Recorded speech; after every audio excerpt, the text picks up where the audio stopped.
Oi, boa tarde. Sexta-feira, né? Sexta-feira é dia de descanso, sexta-feira é dia de começar a soltar os ombros, né? Porque a gente começa a segunda-feira no empoderamento, querendo guerrear, matando um leão por dia, né? E aí na sexta-feira a gente vai relaxando.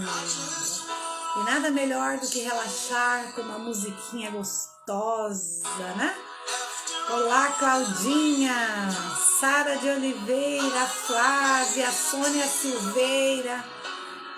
Olá, Sônia Silva, Andresa, Isa Santos. Gente, olha que delícia de música. Olha que delícia de música, gente. Olha que beleza.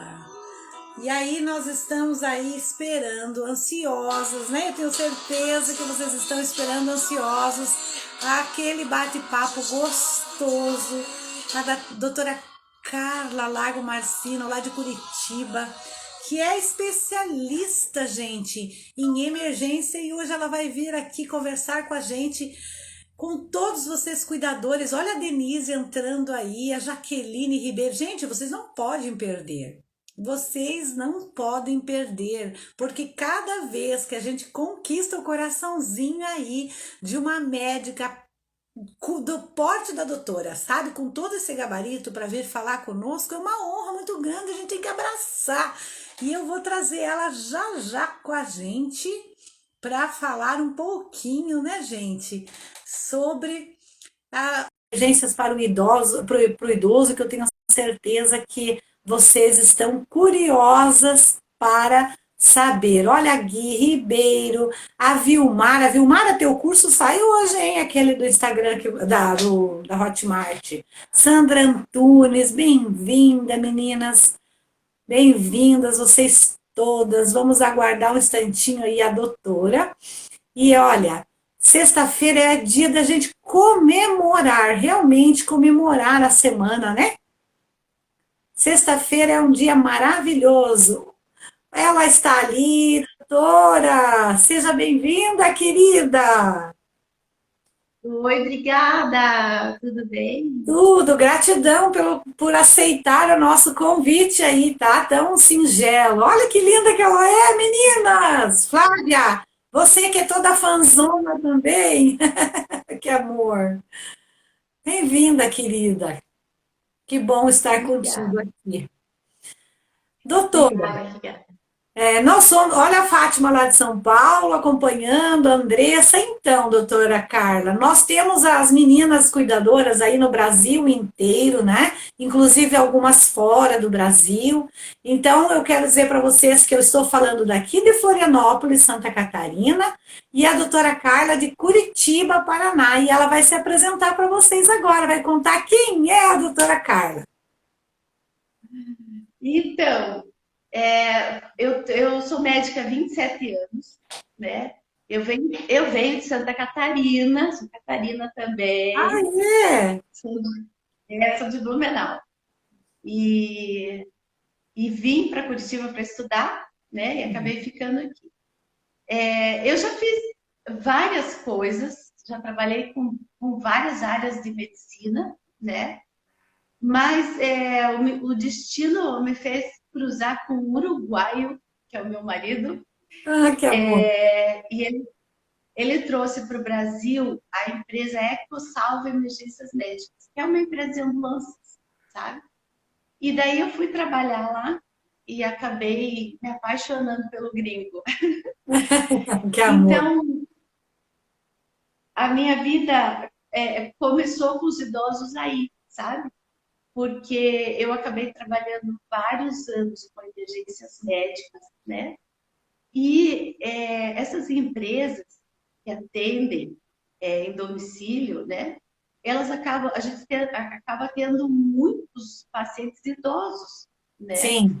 Então a gente frequentava muitos lares de idosos, que eram áreas protegidas, e idosos também em seu domicílio, com seus cuidadores, né?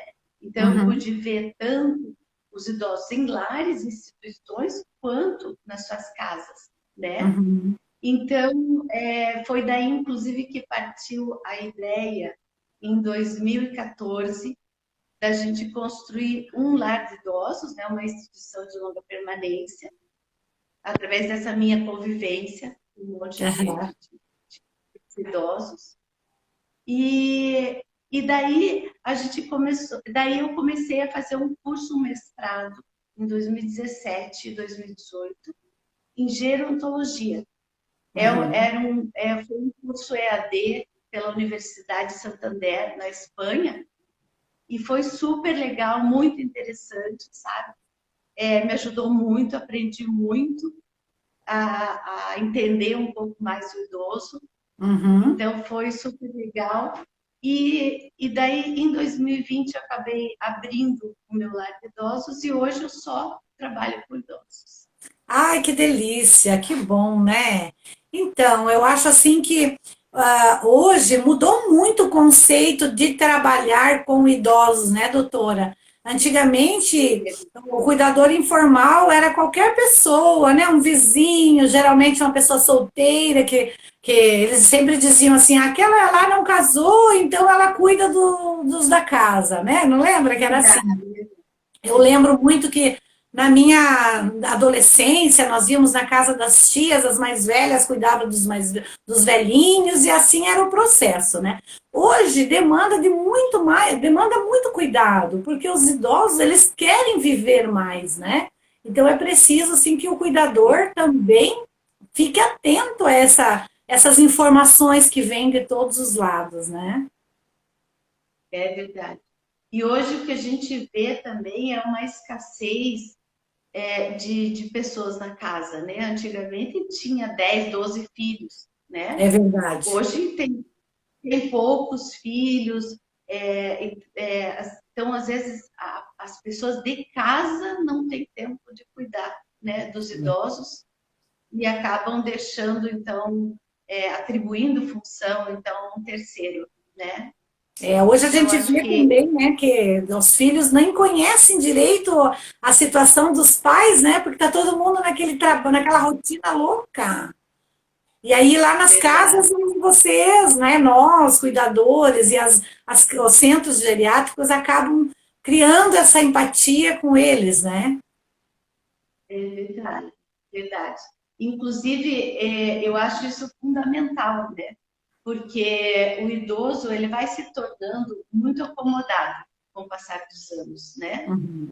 Então, e esse comodismo deles acaba gerando um mal imenso a eles, né? Na parte física e na parte Uhum. mental. Porque a gente sabe que o que não se exercita, né, enferruja.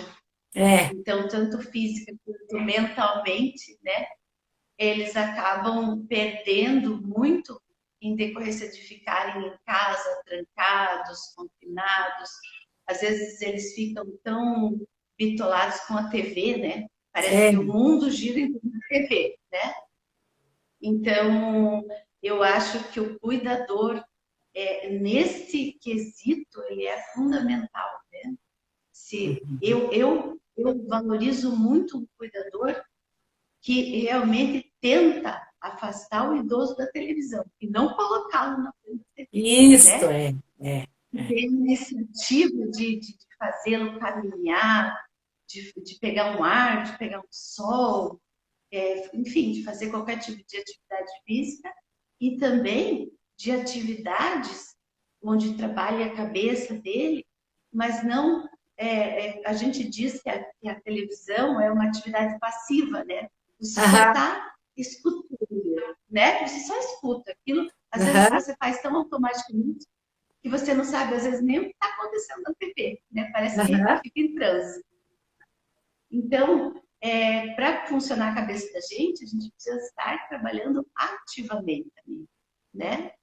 Então, quando o cuidador ele se dignifica a entrosar com o idoso, a fazer ele participar de uma atividade onde ele vai raciocinar, onde ele vai desenvolver, né, a capacidade mental, isso é muito. É verdade. Nós aqui no nosso instituto, a gente desenvolveu um curso para cuidadores e a gente fez questão de introduzir no curso a estimulação cognitiva, porque, Ah, nossa, eu estive em Portugal em 2019, conheci um psicólogo lá que trouxe 2 livros dele também de estimulação, falando sobre cognição, porque a gente é muito assim. Hoje a gente até estava fazendo uma reunião aqui, a gente estava falando. A gente precisa sair um pouco da bolha, né? Aí é com aquela ideia de que idoso é doente. Eu tenho que aprender sobre é, Alzheimer, sobre Parkinson e sobre diabetes, porque o meu idoso é doente. Essas são 3 doenças fundamentais, né, para aprender. E não é assim, né? Nossos idosos são pessoas. Eles querem brincar, eles querem jogar é, carta, eles querem dançar, né? É tão lindo todo esse processo da música também, né? Eu e a Flávia estamos escrevendo um projetinho aí de música a partir de um psicólogo também lá da Espanha. A gente é muito, que fuça muito, assim, sabe? aham, E é tão bom quando legal. você consegue tirar do idoso, assim, o seu melhor sorriso, né? Eu vejo Verdade. na sua rede social, assim, muitos abraços, muitos momentos, muitas emoções. Acho tão bonito, acho tão lindo. Então, eu às vezes até fico preocupada com as minhas fotos, porque eu fico agarrando eles, e daí todo mundo fala distanciamento, distanciamento, né? Social por causa do Covid. Mas eles são uns fofos, então eu não aguento, sabe? Aham, aham. Então eu adoro eles, e a gente nota que eles são muito carentes, né? Uhum, uhum. Eles sentem falta de carinho, de atenção, às vezes de você olhar nos olhos deles, né? Eu tenho uma mania que eu, quando vou falar com eles, eles estão sentados no sofá, enfim, né? Na cama, eu me abaixo, sabe? Eu me abaixo para chegar no nível dos olhos deles Isso, e ai, que conversar legal. com eles, Uhum. né? Então, esse olhar um para o outro é muito importante, né? É uma conexão que a gente tem e ali eles se sentem protegidos, eles conversam, outros, sabe? E a gente nota que eles sentem falta de carinho, né? De Sim. atenção.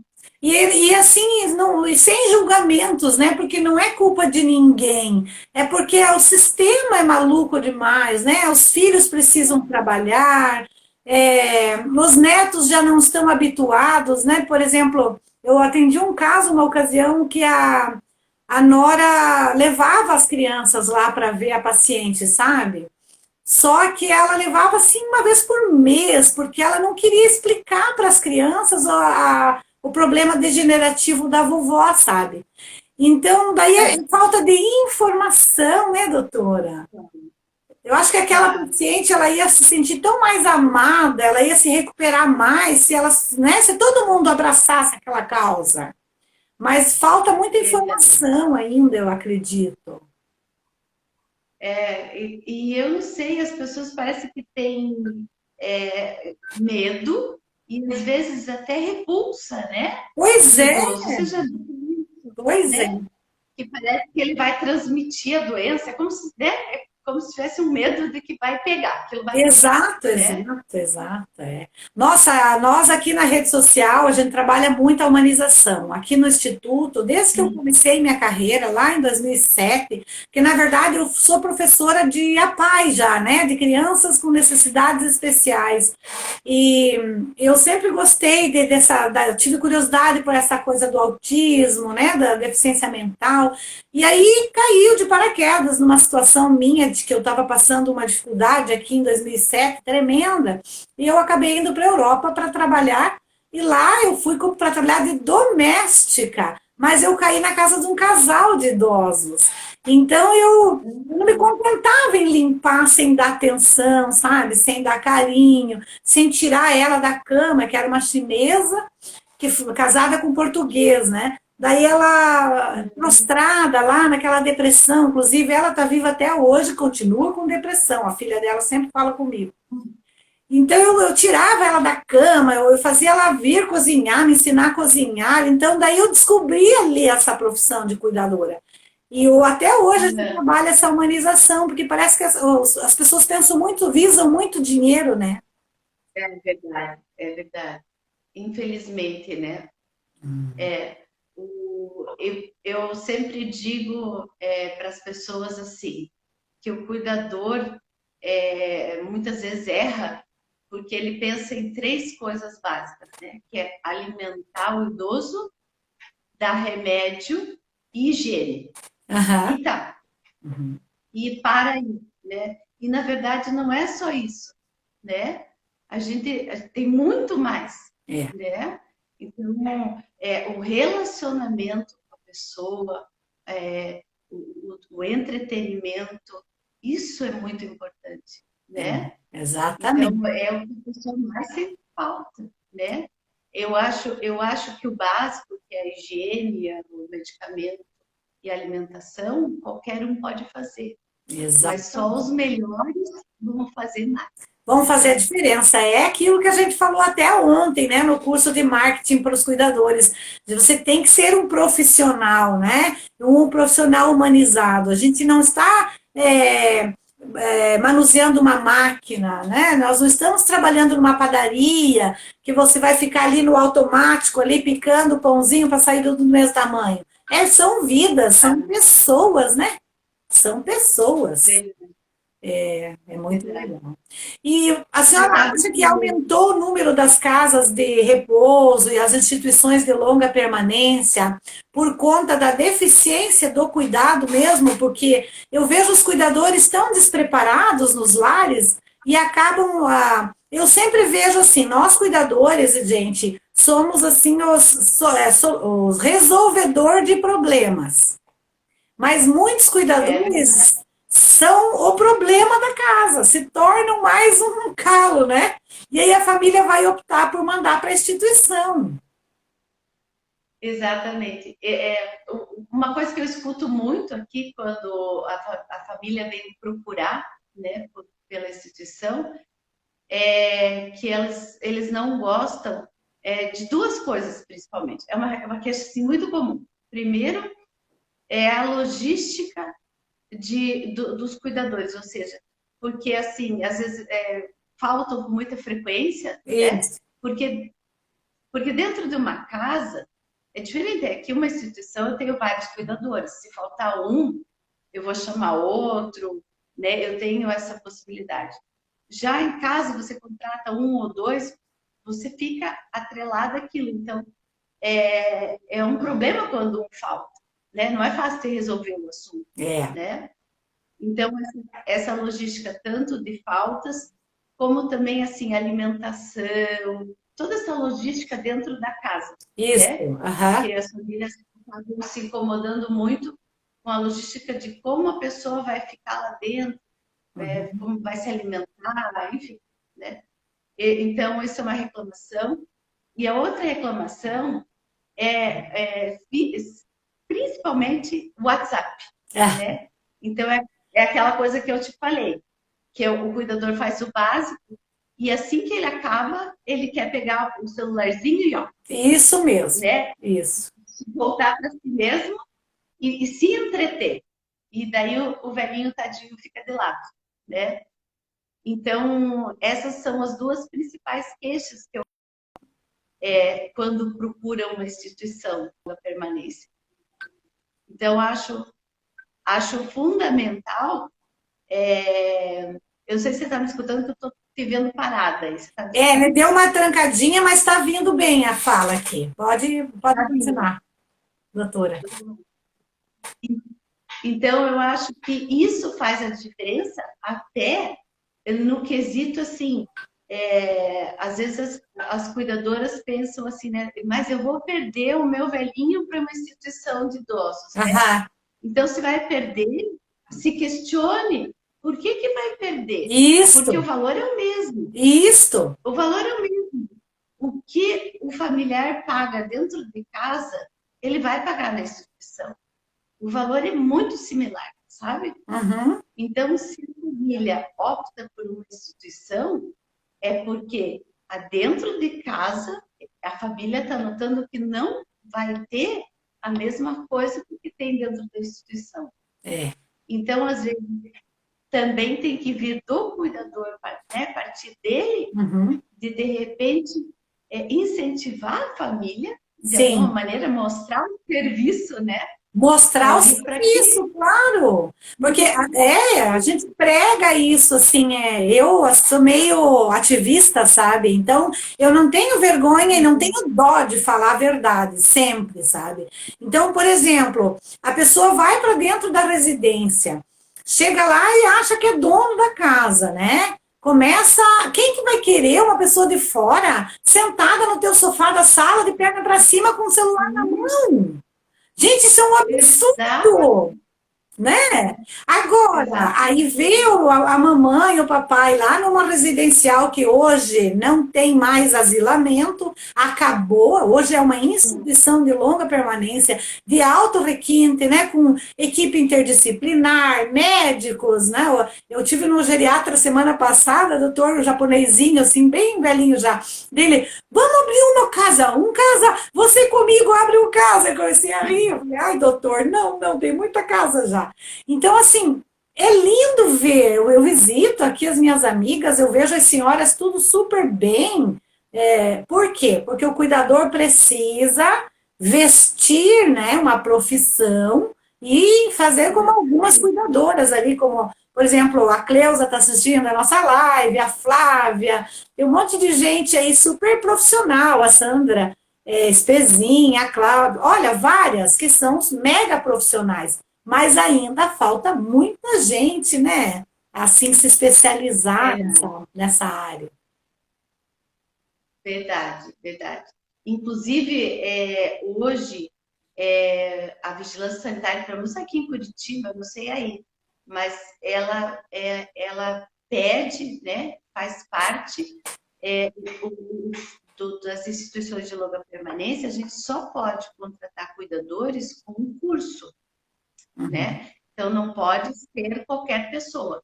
Elas têm que vir com um curso realizado. E isso eu acho ótimo, claro. Né? Porque são pessoas que já vêm preparadas. Né? Então, eu acho que é um ponto positivo isso, a vigilância exigir né, das instituições a contratação de cuidadores realmente, né? E não de qualquer pessoa. Nós aqui também, eu estava, né, à frente da Associação de Cuidadores do Estado de Santa Catarina. Aí, pessoal, vamos abrir uma associação lá no Paraná, vamos mobilizar para a gente regulamentar a profissão. Só que quando a gente tem uma associação, você é obrigado a pegar qualquer pessoa, né? Por quê? Porque é governamental, a pessoa vem e fala assim, eu quero me inscrever para a associação, pronto, você vai ter que escrever e acabou.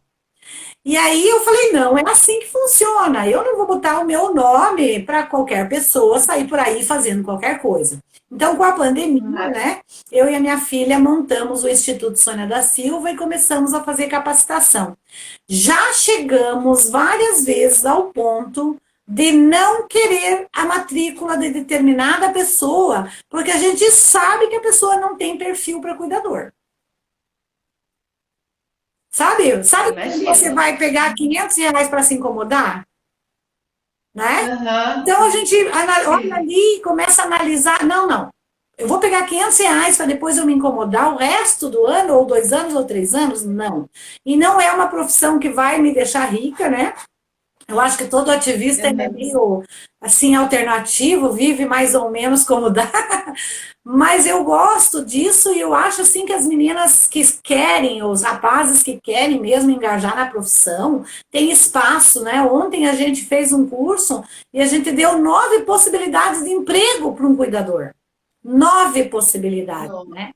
Cuidar de pessoas em casa, cuidar na instituição de longa permanência, né? Cuidar no centro-dia, acompanhar em viagens, se tornar um concierge, né? Fazer compras, levar, viajar de carro para cima e para baixo, passeios, sabe? E spa, aqui em Curitiba mesmo tem um spa divino, que elas vão e ficam dias e dias lá fazendo tratamento, né? De turismo de saúde. Então, eu acho que precisa, assim, a gente ter essa harmonia, né, da medicina, da saúde, da enfermagem, para que o cuidador ele se empodere e consiga um espaço, mas um espaço bacana, não qualquer coisa, assim, fazer qualquer coisa, né?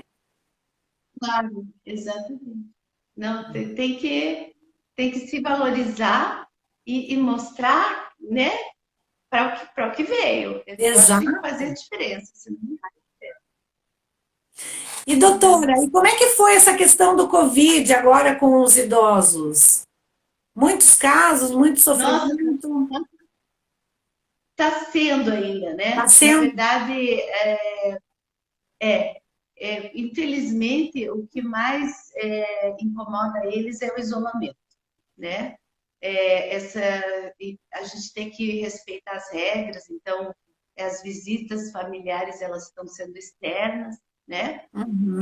Com horário marcado.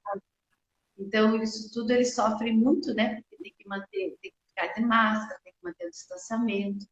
Então isso eles têm ficado bem chateados, inclusive porque quando eles saem para alguma coisa, né? Seja um médico ou mesmo assim, é aniversário de algum filho, né? Que seja uma reunião de duas, três pessoas. Uhum. Quando volta a exposição, a gente tem que fazer um isolamento das pessoas, Sim. né? Porque corre um risco lá fora. Então, isso está sendo muito chato, sabe? Eles se incomodam bastante, mas são situações que, infelizmente, a gente vai passar até que esteja todo mundo imunizado, né? Não Sim. tem outra solução. Aham, aham. Então, E lá na casa, como é que é o nível cognitivo, assim, dos seus idosos? eu tenho assim, ó, um 30% super cognitivo, pessoas que vêm para procurar o sistema de hotelaria, né? Então, pessoas bem inteligentes, mas assim, por exemplo, homens viúvos, mulheres também sozinhas que, por exemplo, ficaram viúvas ou separadas, moram sozinhas e vieram pela hotelaria mesmo, né? Pelo Aham, conforto de ter roupa, comida lavada e tudo mais. Eu tenho 30% que sofrem de demência, né? E aham, daí eu tenho vários graus. E daí o restante é aquele meio termo, né? Que é eu chamo de idoso fragilizado, né? Que é aquele da polifarmácia, que é um sim. idoso que tem várias doenças, às vezes assim, pode até já começou a ter uns esquecimentos, né? Mas eles são extremamente sociáveis, vão ao refeitório sozinhos, jogam carta, enfim, né? Eles estão naquele meio se socializando, são ativos, são ainda bastante independentes, né? Uhum. Então, mais ou menos é assim. Ai, que bom, que maravilha. Então, nós aqui em Florianópolis, né, que é a região que a gente se concentra mais o nosso trabalho, a gente tem muita demanda hoje para atendimento domiciliar, mas teve uma parada com a questão do Covid por conta do distanciamento. Então, muitas cuidadoras reduziram o número de pessoas de entra e sai dentro das casas, né? Por conta disso, e agora já estão retomando, tem bastante demanda. Mas também tem muitas casas, casas lindíssimas, né? Casas excelentes. E a gente tem feito um trabalho também com as cuidadoras para que elas estreitem um pouco mais a relação com os médicos no momento que vão para as consultas. Porque é interessante ter um caderno de evolução,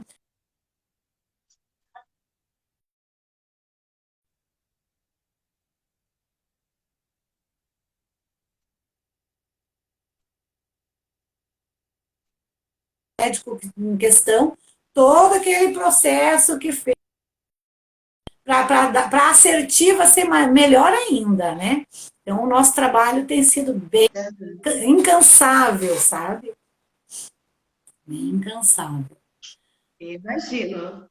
Ah, que bom. E nessas questões de situações de emergência, assim, doutora, qual seria uma dica que a senhora podia dar para a gente, assim, o que que o cuidador deve fazer num caso de emergência no domicílio? Então, vamos lá. Bom, vamos. Eu vou tentar explicar de uma maneira assim, bem leiga, né? Porque o cuidador não precisa ser nenhum herói, né? Eu acho que cada um tem que ficar no seu quadrado, né? Então, Isso. não precisa saber demais, né?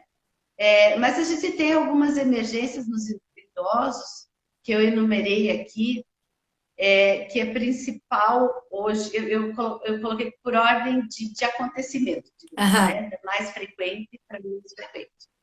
Então, o primeiro é trauma, né? Depois as doenças cardiovasculares, as neurológicas, as infecções e, por último, o engasgo, né? Então, vamos começar pelo trauma, rapidinho, se comentando. Então, assim, trauma, a gente tem duas coisas que são comuns: queda, né? Queimaduras. Queda, o que a gente tem que pensar no idoso para não cair tanto dentro de casa, gente? Arquitetura, né?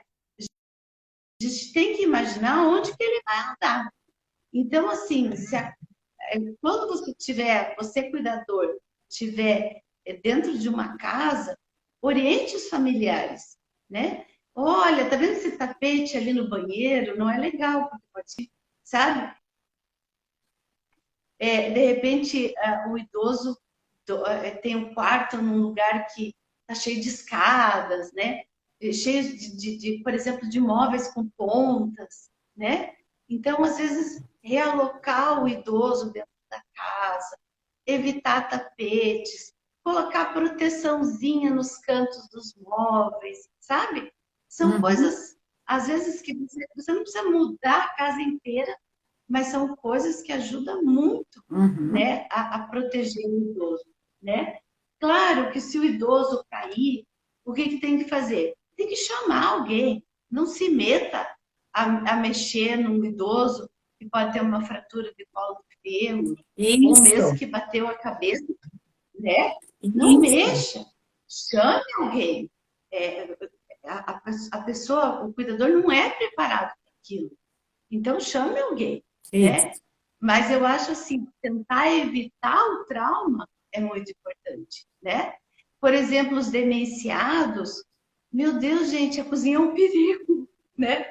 Então, assim, veja gavetas onde tem facas, material britânico, né?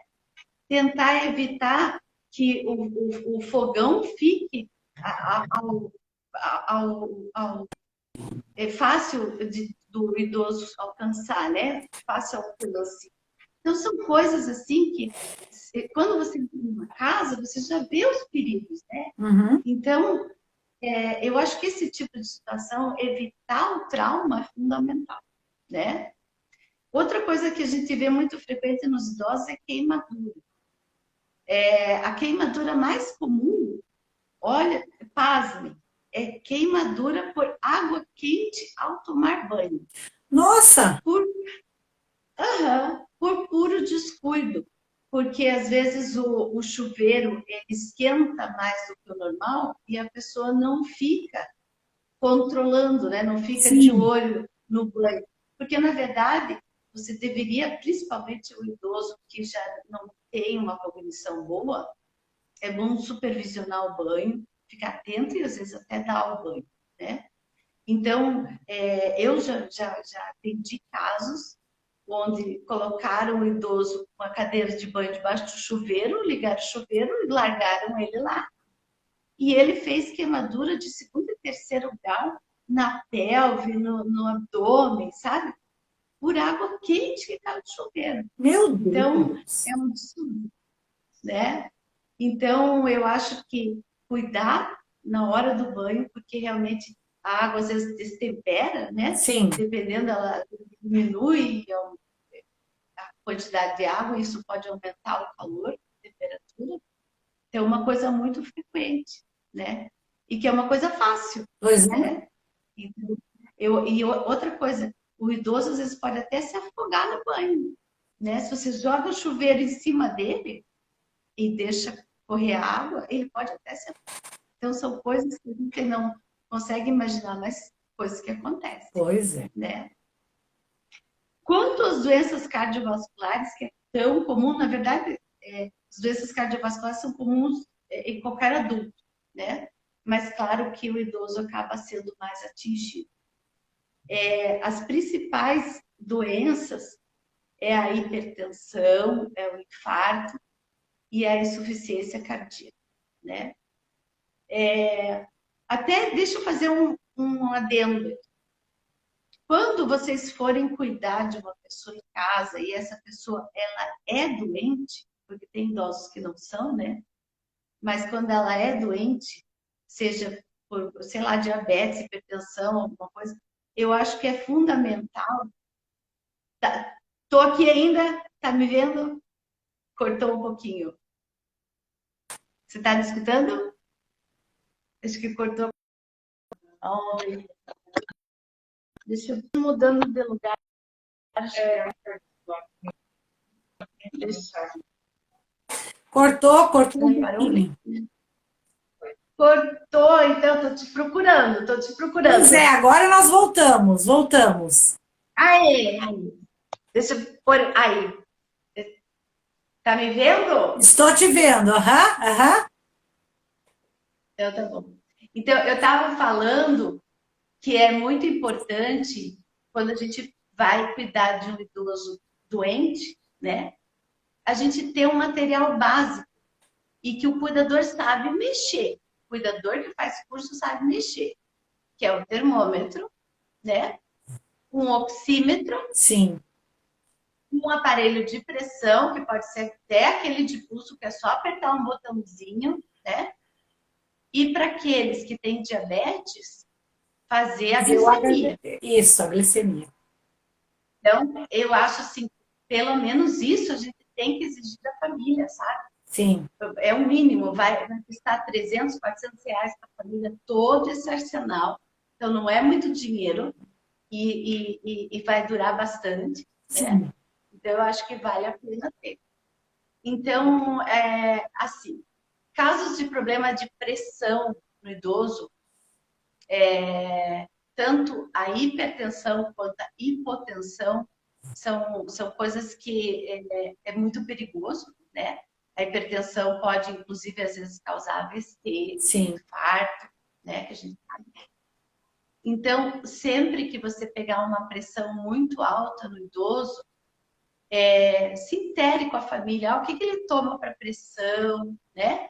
Às vezes ele tem até medicamentos de emergência, Pois né? é. Prescritos, ó, se a pressão estiver alta, tome tal remédio, né? Verifique se foi dada a medicação, né? Mas, enfim, se não tiver nenhum medicamento e o idoso está hipertenso, o que a gente deve fazer, tá? Duas coisas. Deixa ele deitadinho ou sentado, bem confortável e tente acalmar. Às vezes, muito da hipertensão é causada por estresse. Então, às vezes, você só conversando, deixando a pessoa calma, tranquila, já dá uma aliviada na Dá uma pressão, melhor. né? Então, se você não tiver medicamentos, pelo menos isso. E daí, se a pressão realmente continua, você não tem medicamentos, aí chama alguém, né? E a hipotensão é uma coisa até engraçada, porque eu até consigo imaginar, né? Eu já vi muito isso nos meus atendimentos de emergência. A pessoa, quando ela fica com a pressão baixa, muitas vezes ela desmaia de olho aberto. Aham. Então, aquele ser que está assim, parado, com o olhar fixo, né? Aham. E a pessoa começa a sacudir, chacoalhar, e daí vem alguém com vinagre, álcool e passa no pulso, né? Então, não é isso que tem que fazer. Então, assim, se acontecer hipotensão, ver que a pessoa está paradinha, está branca, é muito fácil. A hipotensão, normalmente, a pessoa fica pálida, né? Esquálida, e fica, às vezes, com o olho vidrado, parado, muitas vezes até com sudorese, né? Então, mediu a pressão, viu que está baixinha, o que tem que fazer isso é com adulto, com idoso. Você deita a pessoa, tá? Porque o que acontece? A pressão baixa significa que o coração não está conseguindo bombar, ele não está tendo força suficiente para bombar o sangue para cima, que é a contração da gravidade. Então, o cérebro, ele vai tentar apagar, né? Então, é isso que dá, às vezes, o desmaio.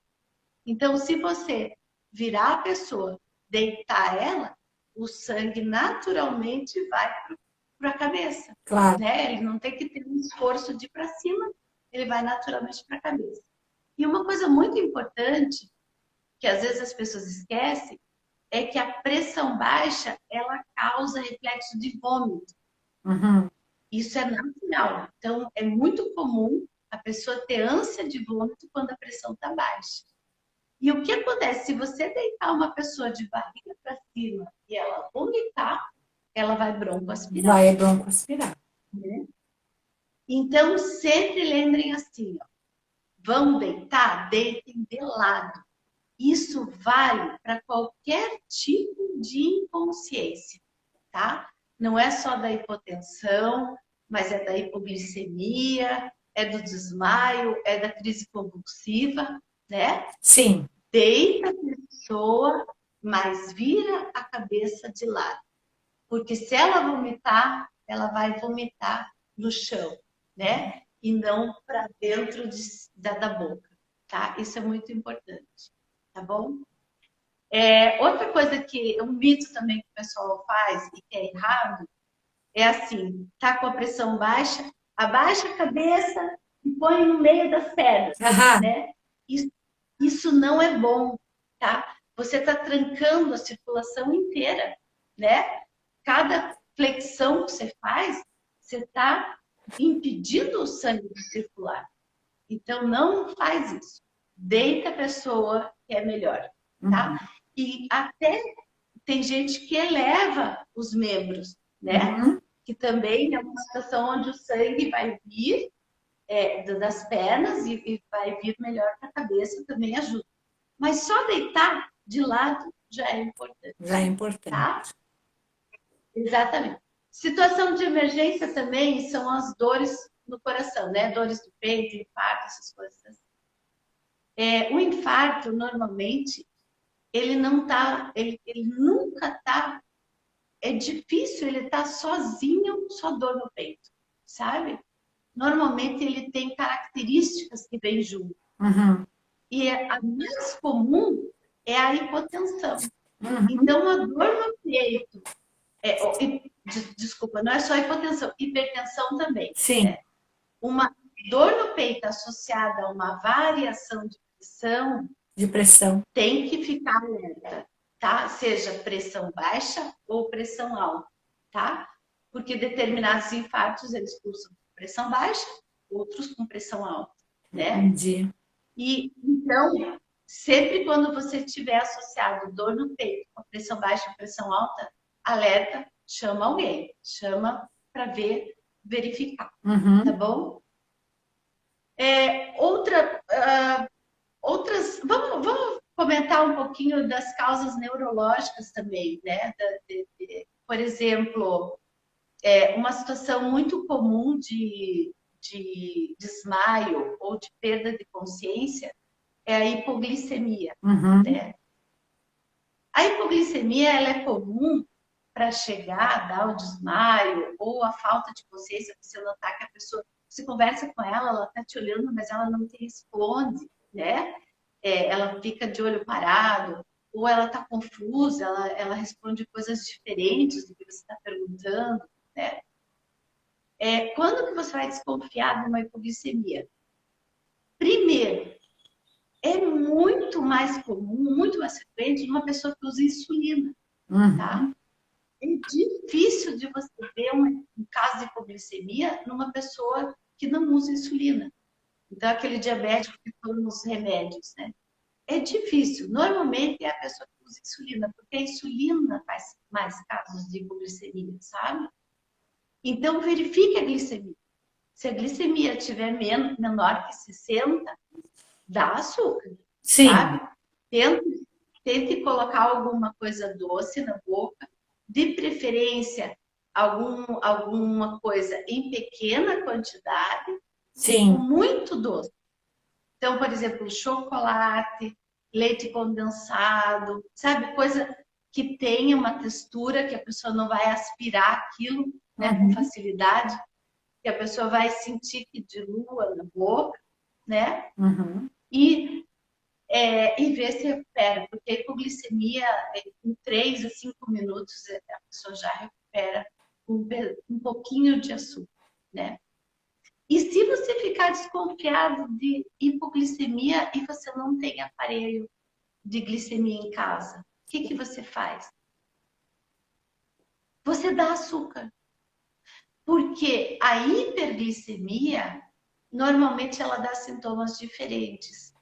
E assim, um pedacinho de doce para quem está com hiperglicemia não vai fazer tão mal quanto uma hipoglicemia que você não faz nada. Tá?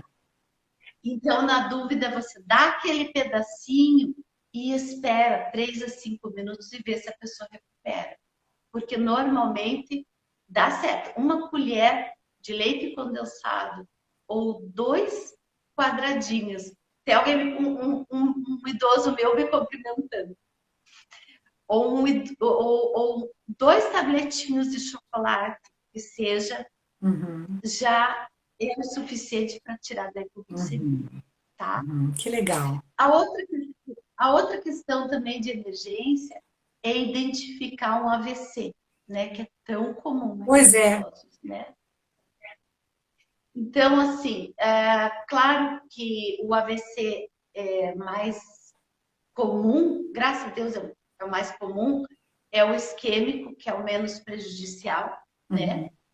Que é aquele onde por algum coágulo que se forma na circulação, ele vai impedir a circulação de uma região no cérebro, né?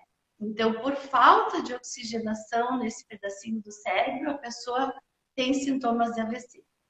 Então, dependendo da área que ocorre essa isquemia, essa falta de oxigenação de sangue no cérebro, a gente vai ter sintomas.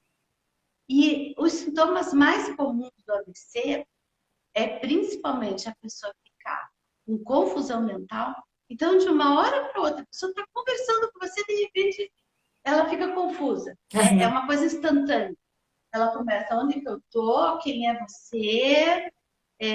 Ou começa a fazer coisas estranhas, como começa a catar coisas no ar, ou mesmo muda de coisa, começa a falar assim, essa casa, de quem que é essa casa? Troca palavras, né? Ou começa a falar de modo que você não entende, né? Ou às vezes fica só um lado caído, né? Então, a gente tem testes, por exemplo, que a gente pode fazer. A gente pode pedir para a pessoa, fale a palavra tricolor. Normalmente a gente pega uma palavra com um R, né? Que é mais difícil de soletrar. Fale a palavra tricolor, por exemplo. Ou assim, levante os 2 braços, estique e veja se estão iguais, se estão na mesma altura, né? Porque normalmente o AVC, quando pega um lado, a pessoa vai deixar um membro mais elevado que o outro, né? Ou então sorria, porque se a pessoa tiver caído, ele vai sorrir de um lado só, né? Então, são testes rápidos que você rapidamente pode fazer um diagnóstico e chamar pela emergência. Claro. Tá?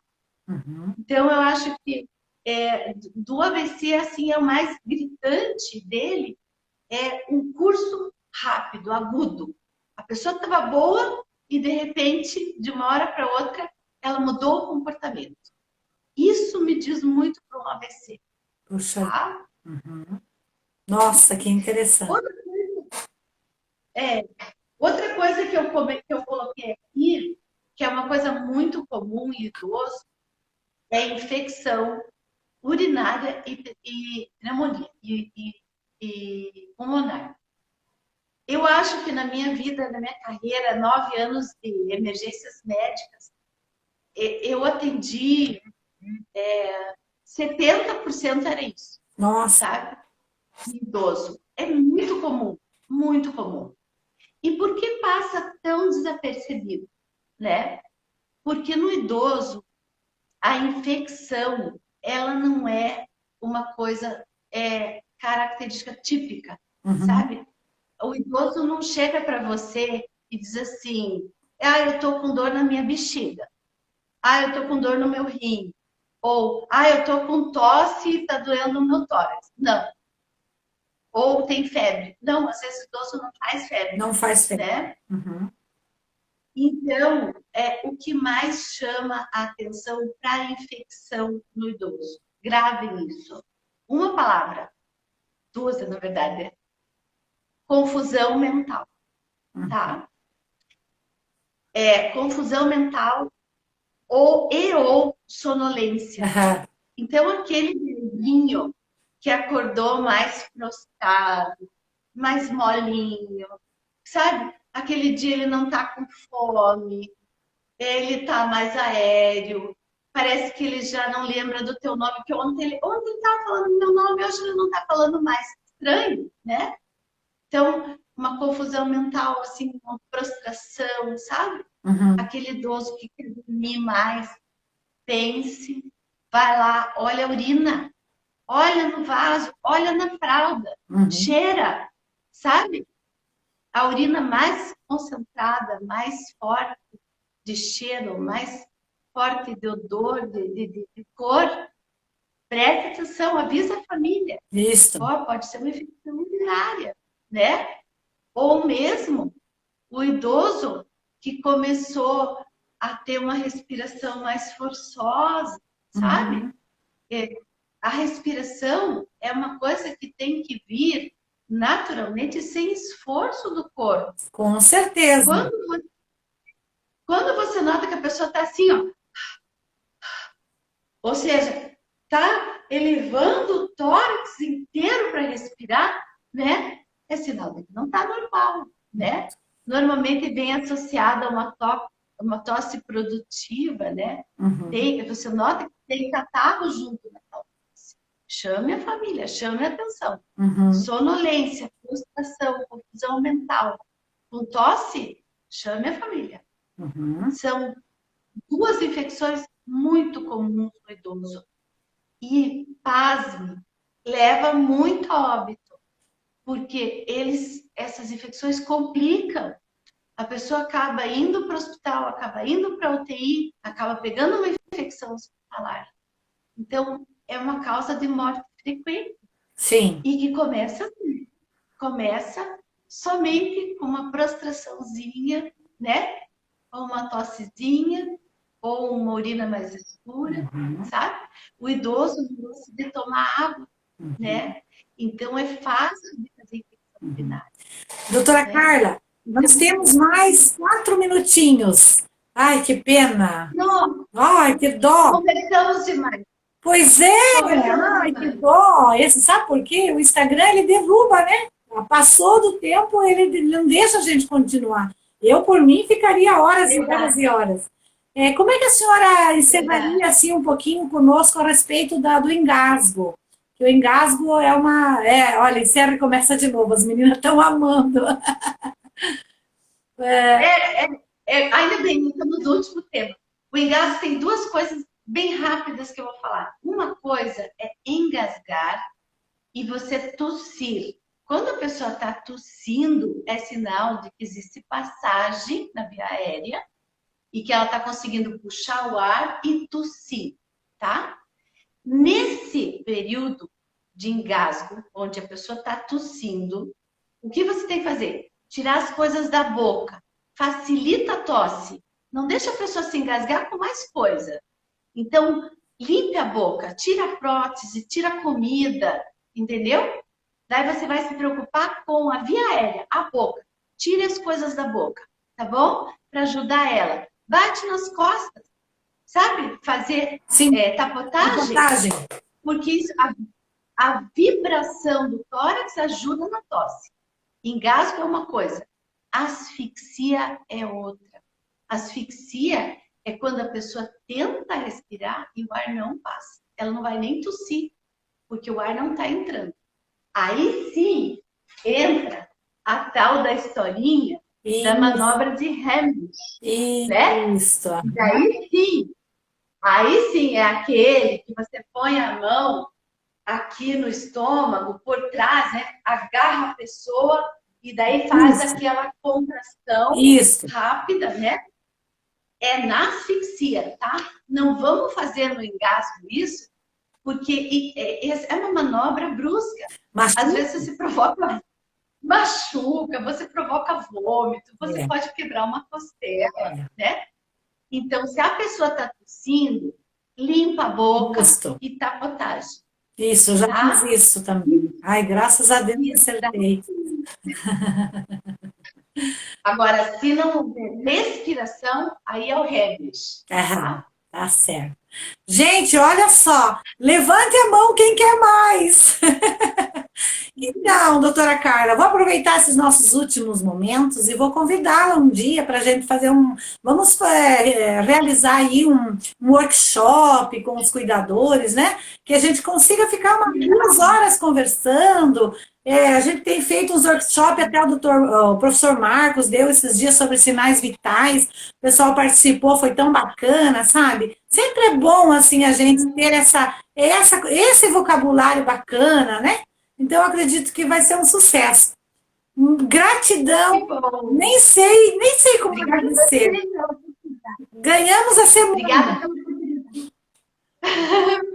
Obrigada. Tudo de bom para você. Excelente final de semana para todos. Muito obrigada, querida. Deus te abençoe assim grandiosamente. Você é maravilhosa. Um abraço, viu? Imagina. Obrigada. Beijo. Beijo.